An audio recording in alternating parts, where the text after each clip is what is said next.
Ayon sa aking research at pananaliksik, makalipas ang halos isang buwan na pag-alaman ko na, hindi pa lang umaatake ang Rusya sa Ukraine.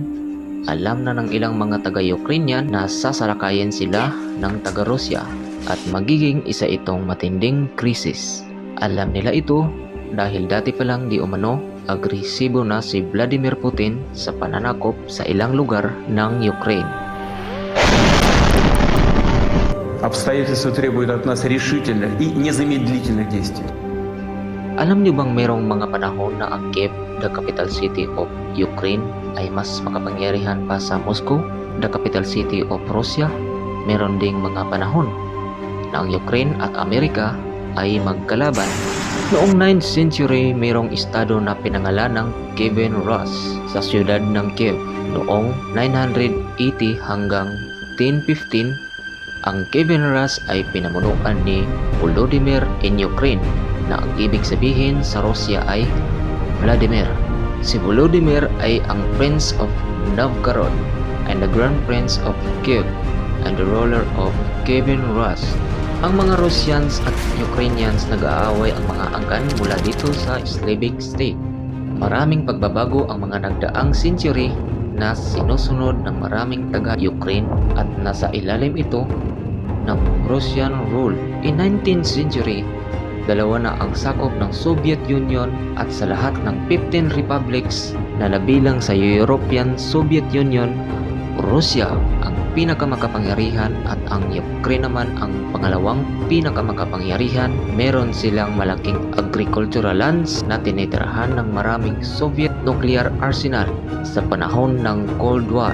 Ang Ukraine ay arch rival sa United States. Ang Soviet Union bumagsak noong 1991 at ang Ukraine naging independente gaya ng ginawa ng Rusya. Ang Ukraine minana ang karamihan ng Soviet nuclear arsenal, ngunit ibinigay ito sa Rusya noong 1994 bilang pamalit ng kapayapaan at ang Moscow ginirantisado sa Ukraine ang kanilang seguridad at nangakong igagalang nito ang soberanya nila. Nilagdaan ang Budapest Memorandum kasama ng mga bansang ito hanggang sa Nobyembre 2013. Si Viktor Yanukovych ang presidente sa Ukraine sa taong ito. Meron siyang reputasyon na heavy-handedness na kung tawagin sa atin sa bansa sa Pilipinas ay kamay na bakal laban sa korupsyon at higit sa lahat ang pagiging openly pro-Moscow. Noong 2013, tinanggihan niya ang European Trade Deal na ang deal na ito malamang meron itong magandang maidudulot sa European Union. Kaya naman si Yanukovych ay nagdesisyon na kunin ang $15 billion bilang bailout galing sa Rusya. Sabi ng mga Ukrainian, masakit ito para sa kanila na para bang binenta sila sa Moscow. Dahil labag ang mga tao dito, ang ginawa nila, nagprotesta sila. Tinawag silang Euromaidan. Euro dahil ang protestang ito ay dahil sa Europe at Maidan naman dahil nangyayari ito sa Kiev Maidan. Bilang isang independent square ang protestante, umawit sila ng sign na para ang EU at si Yanukovych hindi magkansila ng kanilang deal.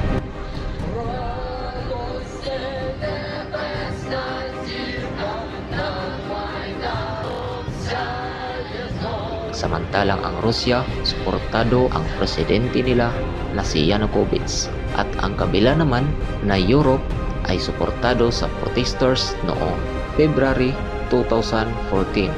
Dahil sa protest na ito, ang panggobyerno ay binagsak ni Yanukovych at umalis ito sa Ukraine at tumakas siya papuntang Rusya at hindi lahat ng Ukrainian gusto ang ginawa niya. Sa madaling salita, napatalsik si Yanukovych bilang isang presidente ng Ukraine. At nagalit ang Rusya dahil nawalan sila ng puppet upang iligtas ang sitwasyon na isinama sa Moscow na karugtong ng Crimea. At ano naman ang Crimea? Ang Crimea, isang peninsula at nasa Black Sea noong 1954. Nakita ng Soviet leader na si Nikita Khrushchev na inilipat ang Crimea na ibinigay sa Ukrainian Soviet Socialist Republic na galing din sa Russian Socialist Republic umaasa si Yanukovych sa pagtransfer na magiging matibay na samahang Ukrainian at Russian at Crimea bilang kabilang ng Soviet Union. At ang paglipat hindi nangangahulugang magiging malaya na talaga ang Ukrainian noong 1991. Ang Crimea Peninsula ay binigyan ng espesyal na otonomiya dahil ito ay nananatiling tahanan ng mga base militar ng Rusya. Nangako ang Moscow na igagalang ang Crimean Autonomia. Maraming nagsasabing taga-Rusya na hindi dapat sumali ang Crimea sa Ukraine noong 2014. Noon kasing 2014, kung kailan si Yanukovych ay pinatalsik sa kapangyarihan sa Ukraine, ang Russia military ay nagsimula ng mang-agaw ng government building sa Crimea. Kaya lahat ng peninsula ay nasa ilalim ng military control and referendum sinundan noong 16th of March 2014. Ang Crimeans bumoto bilang kabilang ng Rusya. Ang tanong, legit nga ba ang botohang ito? Well, depende lang di umano kung sino ang mapagtanungan mo.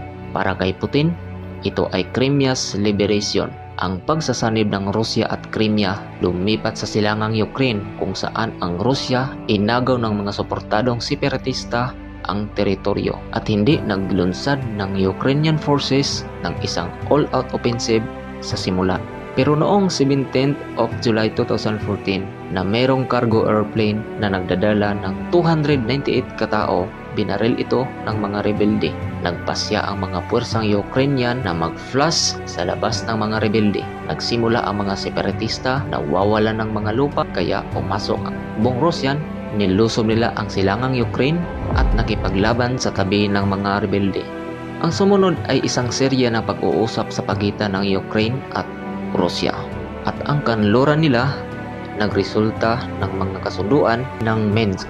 Ito ay unang nilagdaan noong 2014. Sa magkabilang panig na pagkasunduan sa tigil putukan at militar, ang Ukraine sumang-ayon upang i-hold ang halalan sa lugar na hawak ng mga rebelde na nanatili ng 8 taon sa Minsk Accord na hindi naitupad. Ang Ukraine ay ang pinakamalaking European na bansa maliban sa Rusya. Sinaklaw nito ang isang lawak na higit sa 600,000 kilometro kwadrado na may populasyon na 44 million at isang GDP na higit sa $155 billion per capita. Ang Ukraine ay nahahati sa pagitan ng silangan at ng kanluran. Ang kanluran ay nakikita ang sarili bilang mas European. Ang silangan naman ay mas malapit sa Rusya, maging ito man ay tuntunin ng geografiya. Karamihan ng mga Ukrainian ay nagsasalita ng Ukrainian sa silangan. Ang Ukraine ay nananatili sa digmaan. Ang mga puwersa nito ay nakikipaglaban sa mga rebelde sa silangan. Ang mga leader ng rebelde ay namumuno ng hindi bababa sa 2 rehiyon na Donetsk at Luhansk na magkasama. Kilala sila bilang rehiyon ng Donbas. Ang Rusya ay muling nagpadala ng mga tropa nito sa pagkakataong ito. Sila ay pumupwesto mismo sa border ng dalawang bansa. Ano nga ba ang gusto ni Vladimir Putin? To stop expanding NATO stands for North Atlantic Treaty Organization. Ito ay isang alyansang militar. Ang mga bansang ito, the founding member of NATO, sumali dito ang bansang noon Cold War. At gusto din sumali ni Ukraine sa NATO pero ayaw ni Putin. Nais ng NATO na ibukod ang Ukraine at lahat ng dating estado sa Soviet Union. Ito ay kalahati lamang ng kwento tulad ng sinabing maraming nakatago na kasaysayan merong domestic politics. Kapag isinama ni Putin si Crimea at tinutulungan ang Russian President ng mga iilang bahagi ng Ukraine at tumutulong din kay Putin na maibalik ang imahe ng superpower ng Russia. At muli, bumalik sa kasaysayan. Maraming mga Russian tiningnan ang kalayaan ng Ukraine bilang isang pagkakamali ito. Totoo na ang Ukraine ay pinamunuan ng Rusya. Sa katunayan, ang Ukraine ay halos nananatiling independente bago ang 1991. Merong mga sandali bago ang Cold War I, ang Ukraine ay sa ilalim ng Rusya. Isa sa 6 ng Ukrainians ay isang ethnic Rusya. Isa sa 3 nagsasalita ng Ukrainian language bilang isang katutubong wika. Kaya si Putin ay nagsasabi na historically sila ay iisa, ngunit inangkin ng Ukraine sa batayan na ito ay kolonyal ng kasaysayan ay mali. Ito ay katulad ng Britain na nang-angkin ng India o Timog Africa o Spain na umaangkin sa Pilipinas. Hindi maaaring bigyan ng katwiran ng nakaraang imperialismo ang kasalukuyang expansionism. Balik noong 1700, ang Rusya nagsimula si Leader Catherine the Great Russifying Ukraine etniko. Ang Russian ay ipinadala sa bahaging ito ng mundo. Ang mga paaralan ay sinabihan na magturo ng Russian wika noong 1800. Ang wikang Ukrainian ay ipinagbawal noong 1930. Ang pinuno ng Soviet na si Joseph, pinangunahan ni Stalin. Lupa ang makasaysayang koneksyon nito sa Rusya. At muli, nagsasalita tungkol sa banal na Rus na sinasabi niya na iisang tao lamang ang Russian at Ukrainian. At 70% Ukrainians ang tumatanggi dito. At 72% ang isaalang-alang ang Rusya. At 33% ang mga Ukrainian na handang humawak ng armas laban sa Rusya. 21% ang handang magsagawa ng isang sibil na paglalaban. 67% naman ang mga Ukrainian na gustong sumali sa Europe at 59% ang gustong sumali sa NATO. So ang ibig sabihin, mas marami talaga ang gustong pumanig sa European Union para matugunan ang kasalukuyang Ukrainian President na si Volodymyr Zelensky. Si Volodymyr Zelensky dumating siya sa kapangyarihan noong 2019.